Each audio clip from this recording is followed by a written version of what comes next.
예, 내년 총선까지 자유한국당을 이끌 새 원내대표의 비주류로 꼽히는 오선의 심재철 의원이 선출됐습니다. 황교안 대표의 독주 체제에 대한 당내 견제 심리가 작용했다는 분석이 나오고 있습니다. 네, 이런 가운데 예산안과 민생법안 우선 처리에 합의했던 한국당이 예산안 선 합의를 전제로 돌연 필리버스터 철회 결정을 보류하며 전국 상황은 꼬여가고 있습니다. 김현 전 국회의원, 조혜진 전 국회의원 두 분과 함께 이 관련 이슈들 짚어보겠습니다. 네, 어서 오세요. 안녕하십니까? 네, 안녕하십니까? 자, 먼저 어제 있었던 한국당 원내대표 경선 얘기를 하겠습니다. 요 질문을 해야 뒤에 할 저희들이 후속 질문들과 이어갈 수 있을 것 같아요. 오선의 심재철 의원, 그리고 정책위 의장은 3선의 김재원 의원이 선출이 됐습니다. 결선 투표까지 갔습니다. 반전이었다, 뭐 예상 밖이었다, 여러 가지 당 내에서 이야기가 나오던데 혹시 예상을 하셨는지 모르겠습니다만 왜 심재철 의원이 또 당 원내대표에 선출이 됐다고 보십니까? 일단은 지난번 나경원 원내대표 유임 결정 과정에 대한 반발, 그러니까 최고위원회에서 독단적으로 결정했는데 사실은 의총에서 결정할 사안이었습니다.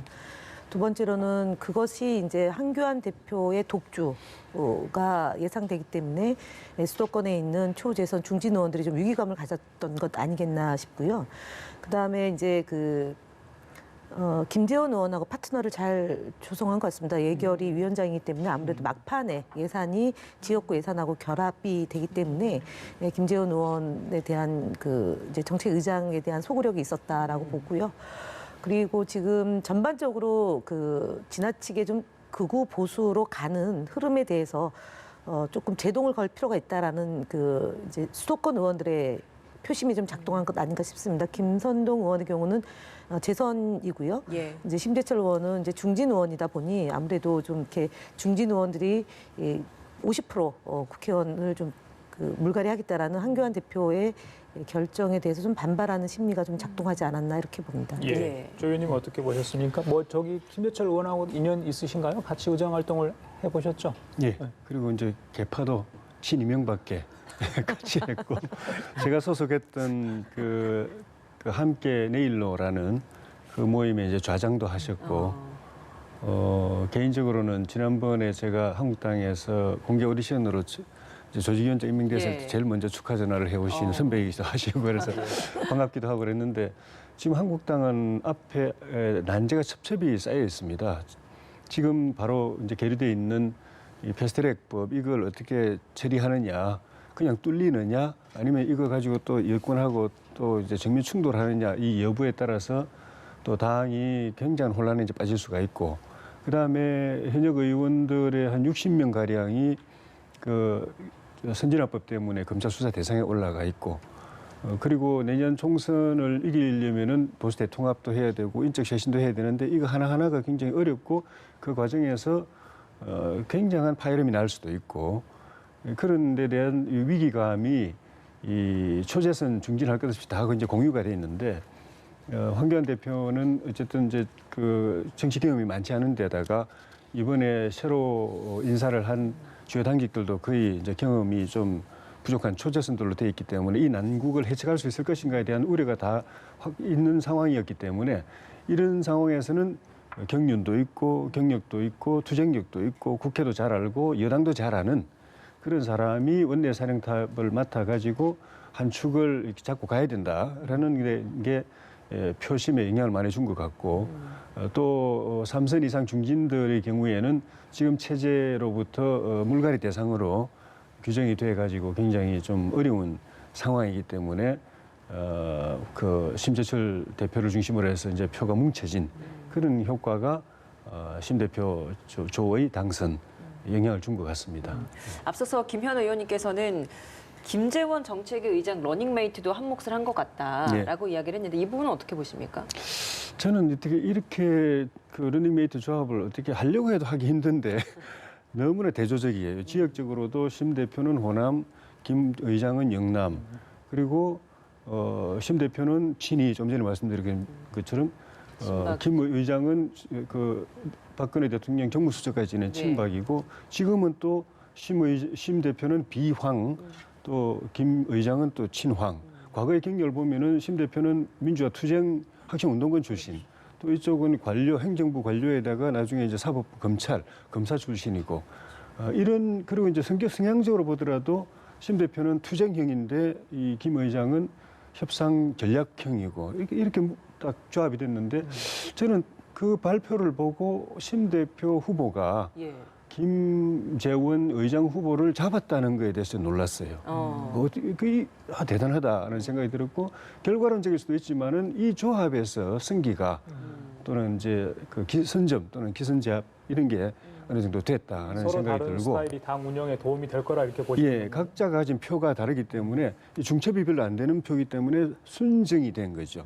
좀 전에 이제 말씀드렸겠지만은 김재원 그 의장 같은 경우에는 당일 투표 당일에 연설에서 표를 또 많이 가져가고 그래서 그 생각보다 많은 표 차로 당선되게 된 중요한 그 작용을 한 것 같습니다. 먼저 제가 김 의원께 이 질문을 드렸어야 되는데 민주당은 내심 누가 되길 바랬었습니까? 좀 협상을 할 만한 사람이 되는 게 좋죠. 사실은 정치라는 게 뭐 극단적인 투쟁을 통해서 어떤 뭐 승자 독식이 되는 건 아니지 않습니까? 특히 국회 구조가 지금 여소야대 구조이기 때문에 공수처법이나 그다음에 공직선거법, 그다음에 검경수사권 조정법을 빨리 이번 회기에 정리가 돼서 내년 총선을 채비를 해야 되는데 나경원 원내대표의 경우는 사실은 한교안 대표랑 의논해서 결정한 사안조차도 한교안 대표가 나중에 보면 좀 본인은 책임을 안 지고 원내대표에게 책임을 전가한 케이스가 된 거지 않습니까? 특히 이제 위임권도 그랬던 것 같습니다. 그래서 지금 그러니까 본인이 결정을 어느 정도 할 수 있는 원내대표가 있는 게 아무래도 좋은데요. 근데 어저께 예산안에 대해서 필리버스터 철회를 하고 그다음에 예산안 처리를 하겠다라는 그 여야 3당 대표의 첫 합의가 깨졌던 걸 보면 원내대표의 협상력이 그닥 그렇게 중요한 것 같지는 않습니다. 결국은 한교안 대표와 그 지도부의 입김이 작동이 되고 있는 것 아닌가 싶어서 사실은 좀 우려스럽습니다. 원내대표의 보통의 경우는 정치권에서의 불분율이라고 하는 것은 원내대표가 협상을 좀 가져오면 의총에서는 대체적으로 합의를 해서 좀 페이지를 넘기고 좀 한 발 한 발 나가는 게 맞는데 이번에 자유한국당은 그렇지 않은 것 같아서 지금 심재철 원내대표의 속내가 협상안을 깨는 건 아니었던 것 같은데 첫 일성이 깨진 걸 보면 좀 우려스러운 상황인 것 네 같습니다. 명의 후보 중에 누구를 특정하지 주지는 않았어요. 마음속에 누구를 가지고 계셨는지 제가 볼 때 모르겠습니다. 힘 있는 원내대표가 되는 것이 협상이 이끌어내는 도움이 된다라고 봅니다. 그래서 알겠습니다. 심재철 원내대표가 된 것은 어찌 보면 지금 현재 자유한국당의 속내를 그대로 반영한 거다라고 보여지지만 저희 입장에서도 나쁘진 않은 카드인데 깨진 것을 보면은 결국은 한교안 대표가 다 하고 있는 건 아닌가 이런 거죠. 네. 의원님 마저 여쭤볼게요. 김재원 의원 어제 정견 발표했는데 저희도 좀 들을 수 있었거든요. 그래서 그 와중에 예전에 적폐청산 수사 과정에서 본인이 했던 그런 경험들, 그러니까 과거의 극단적인 선택을 준비했던 그런 암시하는 내용을 정견 발표에서 의원들에게 하지 않았습니까? 그게 어느 정도 의원들에게 감정적으로 다가왔는지 모르겠습니다만 그 발언에 대해서 어떻게 보십니까? 부적절하죠. 사실은 지금 김재원 예결위원장이 예결위 협상 과정에서도 본인의 이해관계 때문에 공전시킨 게 하나 있었고 또 최근에는 그 부모들에게 문자를 받은 거에 대해서 대응했던 거를 보면 더 극단적이고요. 그리고 지금 현재 협상을 이끌어가는 과정에서 물론 뭐 우리 정무수석께서는 술친구다라고 얘기하면서 이제 축혀 세웠는데 제가 볼 때는 제가 현역 국회의원 시절에 봤던 김재원 의원과 최근에 협상을 이끌고 있는 김재원 의원에게는 사실 지난 여당 시절에 그런 넉넉함이 좀 안 보여서 좀 걱정스럽습니다. 이런 발언은 정치인 이전의 한 국민으로도 적절치가 않다고 저는 봅니다. 예. 의원님께서는 좀 어떻게 들으셨습니까? 그 발언. 그 원내대표 경선하면은 대개 그 의총장에 들어가기 전에 한 60, 70%는 누구 찍을지 정하고 들어갑니다. 나머지 한 30, 40%가 현장에서 결정되는데 현장에서 마음 정하게 하는데 가장 큰 영향을 미치는 게 두 후보의 원내대표 후보하고 정책의장 후보의 정견 발표 발언인데 그 점에서 어제 의총에서 심 대표 후보나 김 의장 후보의 이 정견 발표가 굉장한 영향을 준 것 같습니다. 서로 메시지도 틀려요. 각자 다른 메시지인데 각자 메시지가 표를 딱딱 당기는 그런 메시지가 되는데 예를 들면 심 대표 같은 경우에는 내가 국회 또 국회의원 정치인 경력상으로나 민주화 관록으로 보나 민주당에 누구한테도 뒤지지 않는다. 내가 제압할 수 있다. 이걸 이제 확실하게 이야기를 했고 그다음에 공천 과정에서 지역이나 선수로 불이익 당하지 않게 내가 하겠다. 이 부분은 3선 이상 물갈이 대상으로 규정되어 있는 이 표심에 영향을 바로 준 거고, 그 다음에 또 그보다 어떻게 보면 더 현장 표심에 영향을 준 것이 김재원 의원의 발언인데, 예. 좀 전에 말씀하신 것처럼 딸이 수능 보는 날 내가 검찰에서 불려가서 조사를 받고, 그때 내가 최악의 경우는 내가 이 미련 없이 그냥 어떤 결단을 내리겠다 하는 그것이 이 지금 수사 대상으로 올라 있는 60명 의원들한테 어떤 동병상련, 그다음에 이 사람은 뭘 하려 하면은 목숨 걸고 할 수도 있겠구나, 그러니까 결기, 이걸 보여준 그런 정서적인 호소력이 있었고, 또 하나는 역시나 전략가답게 가장 이 60명 의원과 나머지 의원들이 걱정하는 부분이 검찰 수사, 그다음 기소, 그게 또 공천 선거에 어떤 영향을 줄 건가, 자기 정치 생명에 어떤 영향을 줄 건가, 이것 때문에 잠을 못 자는 상황인데, 딱 대안을 그 자리에 제시했는데 국회법, 선진화법 개정 추진하겠다. 그 해당된 조항의 개정을 추진하겠다고 이야기를 했는데, 그게 국회 통과되면은 당연히 검찰 수사는 스톱됩니다. 그런데 통과 안 되더라도 그 법안이 제출되고 추진되는 것 자체가 검찰로서는 이 법안이 처리 경과를 좀 봐야 되겠다는 생각을 갖고 수사를 조금 이제 유동적으로 해야 될 필요성을 주기 때문에 그 점이 의원들한테 그걸 제시한 것이 바로 영향을 줘서 득표, 예. 현장 득표에 큰 이 공을 세웠다고 보여집니다. 알겠습니다. 원내대표 선출 4시간 만에 강기정 정무수석이 또 대통령이 전달하는 축하난을 들고 신임 원내대표에게 찾아갔습니다. 그러면서 이제 지난 1년 동안 부족했던 걸 열심히 잘 메워서 대통령의 심부름꾼이 되도록 노력을 하겠다라고 하면서 좀 이례적으로 또 고개를 숙이는 모습도 보였습니다. 어떻게 보셨습니까?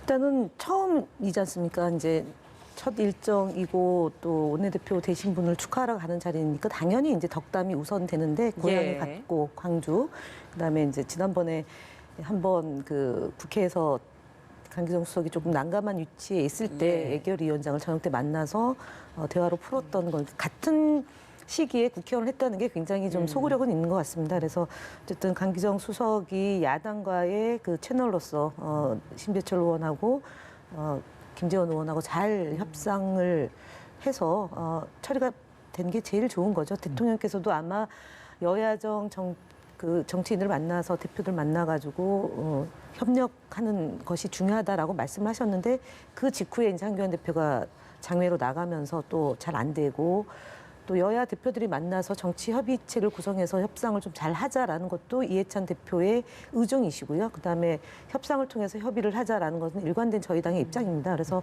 신배철 의원이나 김재원 의원이 잘 중재안을 만들어서 지금 계류되어 있는 선진법 계류되어 있는 법안이, 그러니까 물론 임시회의로 넘어가겠지만 처리가 되길 예. 기원하고요. 지금 앞서 조혜진 의원께서 검찰의 선진화법 개정 추진을 지켜보겠다라는 것은 어찌 보면은 검찰이 이 자유한국당과 검경 수사권 조정과 공수처법이 처리 안 되게 바라는 그런 마음이 반영된 것이 아니길 바랍니다. 네. 알겠습니다. 자, 앞서 제가 한국당 원내대표 누가 되느냐가 왜 중요한지 잠깐 언급을 했는데, 이후에 있을 여야 협상 과정에서 굉장히 협상에서 뭐 사령탑 아니겠습니까? 진두지휘를 해야 하는 그런 상황이기 때문에 중요한 인물이 누가 되냐에 대해서 관심이 있었죠. 그 이후에 경선 이후에 문희상 국회의장 주재로 여야 3당 교섭당 원내대표 회동이 있었고, 글쎄요, 좋은 소식이 들렸지 않습니까? 일단 패스트트랙 필리버스터 철회 이야기도 있었고, 민생법안과 예산안 처리하겠다. 그리고 패스트트랙 법안은 이후에 상정하는 걸로 결정이 됐습니다. 그런데 이후에 의원총회에서 이 필리버스터 철회를 조건부, 그러니까 예산안 처리를 먼저 걸고 필리버스터 철회를 논의하겠다, 이런 얘기가 갑자기 나왔어요. 그 부분은 어떻게 받아들여야 됩니까? 그러니까 지금 예산안 관련해서 예결위 간사들 간의 협의가 있는데 잘 안 되고 있는 것 같습니다. 지금 이제 순삭감액에 대한 자유한국당의 요구가 굉장히 높고, 그다음에 4+1에서 예산안을 합의한 내용하고 좀 간극이 있는 것 같습니다. 결국은 지금 내년 예산이 자유한국당에서는 뭐 선심성 총선용 예산이다라고 주장하면서 많은 부분을 깎겠다고 하는데, 그 구체적 내용은 이제 협상 과정이기 때문에 공개할 수 없다라는 게 지금 간사 간의 얘기인데요.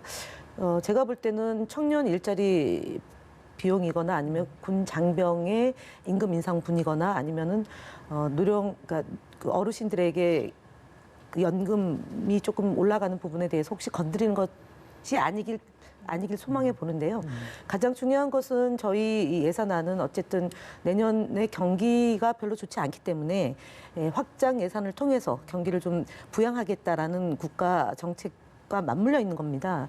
그리고 야당 의원들조차도 상임위에서 삭감하지 않은 예산안이 올라온 거기 때문에 아무쪼록 그 원내대표단에서 합의한 내용이 물론 의총에서는 예산안을 처리하는 것을 보고 정하겠다고 하지만 앞서 얘기했던 것처럼 첫 원내대표의 결정 사항이고 합의 사항인 만큼 좀 합의가 처리돼서 좀 예산안이 오늘 처리가 되고요. 내일부터는 바로 이제 패스트트랙으로 상정되어 있는 유치원 3법이나 아니면은 그 선거구제 개편 문제 이런 것들이 좀 원활하게 돼서 17일 이전에는 합의가 돼서 예비 선거 후보자들에게 좀 안심할 수 있는 예측 가능한 선거가 될 수 있도록 하는 것이 정치권의 목 아닌가 봅니다. 예.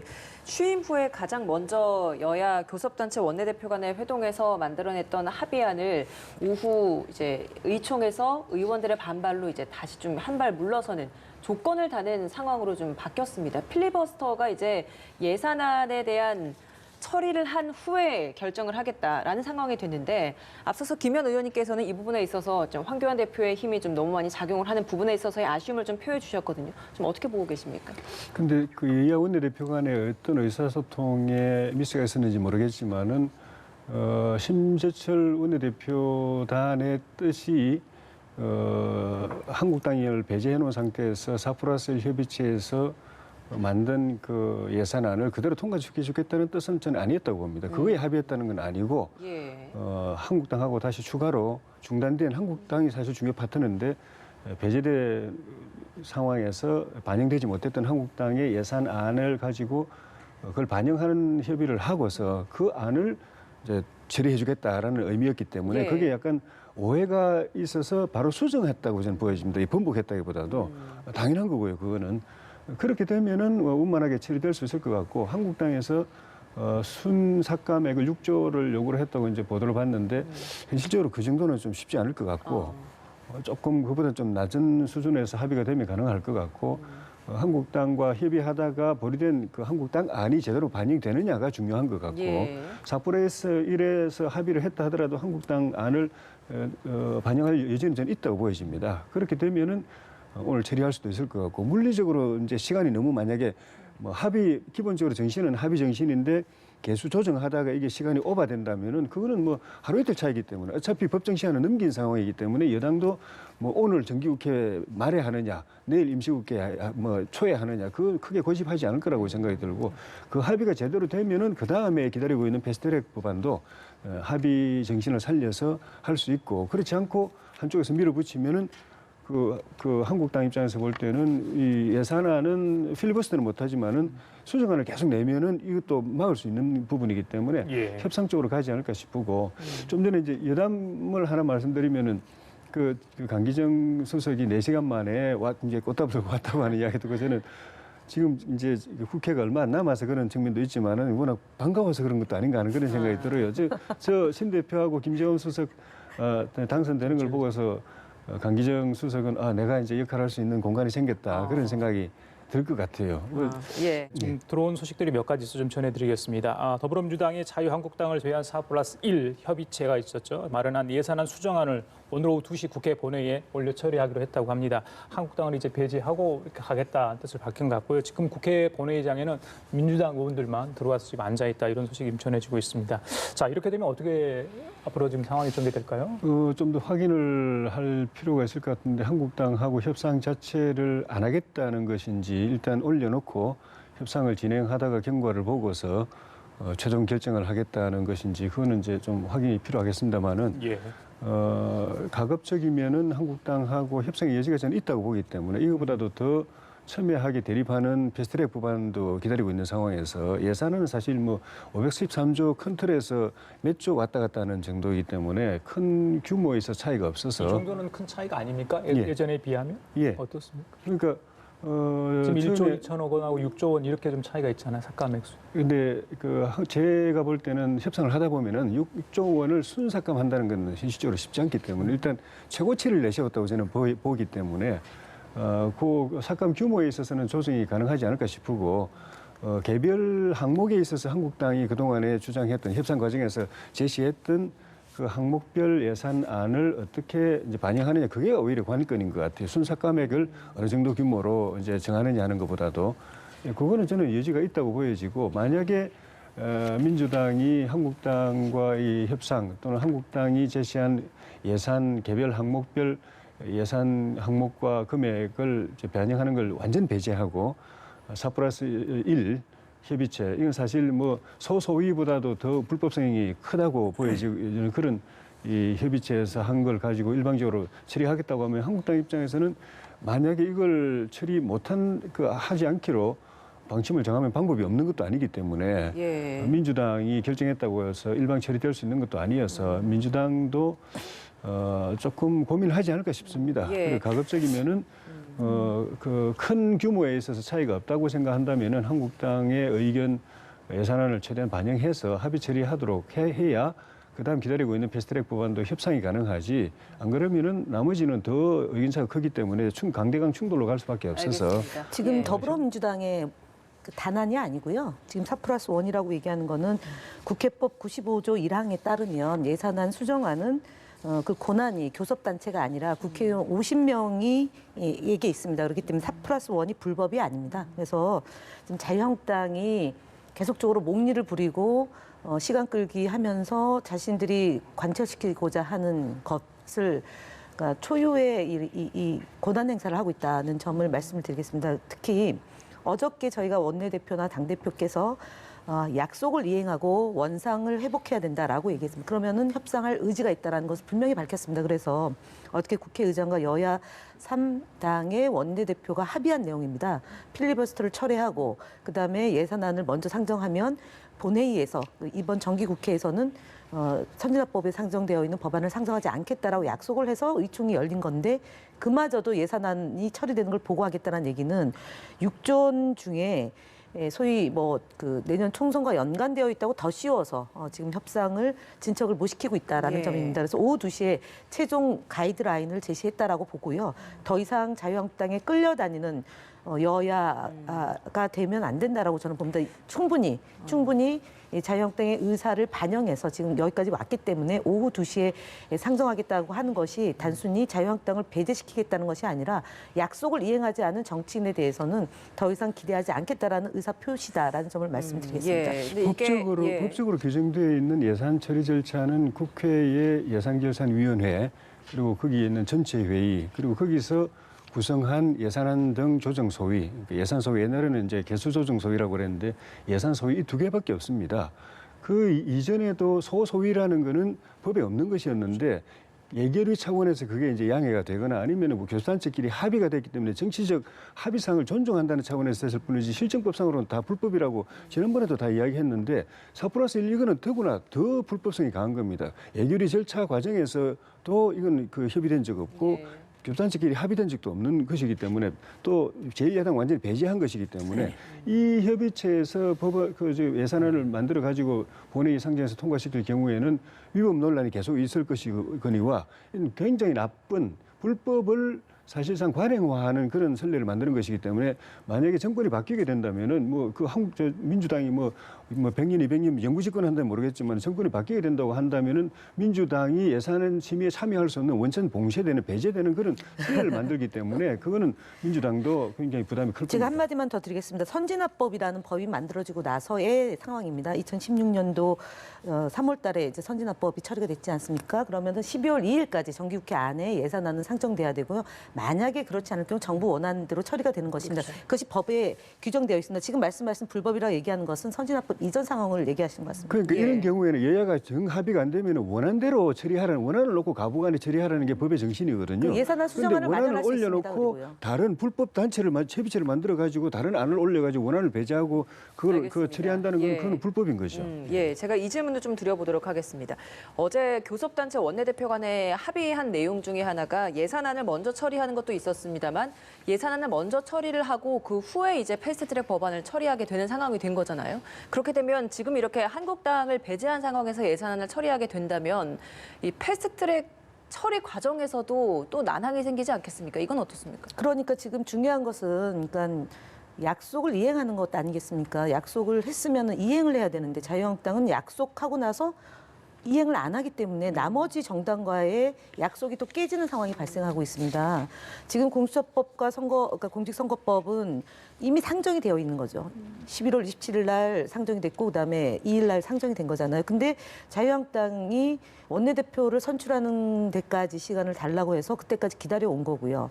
선출된 직후에 여야 합의대로 처리하기로 된 것도 원내대표가 약속한 것이 의총에서 뒤집어진 거지 않습니까? 그러면 자유한국당과의 약속도 물론 중요하지만 나머지 정당 간의 약속과 4+1과의 약속도 중요합니다. 안 그러면 저희는 그런 오해를 받습니다. 자유한국당하고 합의해서 공직선거법을 처리 안 하려고 하는 것 아니냐라는 정의당의 지적에 대해서 저희가 그러면 간과할 수는 또 없는 겁니다. 그래서 적당한 수준에서 협의 후 합의, 정신을 살려야 된다라는 저희 당의 대표와 원내대표의 뜻을 예. 심재철 원내대표와 김재원 정책위의장이 지켜줘야 됩니다. 그리고 한교안 대표 역시 마찬가지입니다.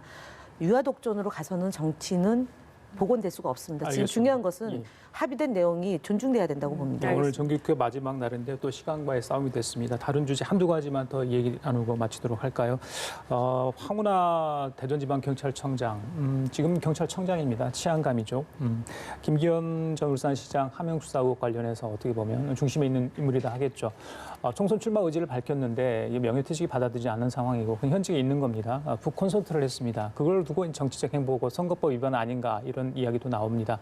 어떻게 봐야 되는 겁니까? 그러니까 하명 수사라고 얘기하는 건 일부 야당과 일부 언론과 검찰의 주장이고요.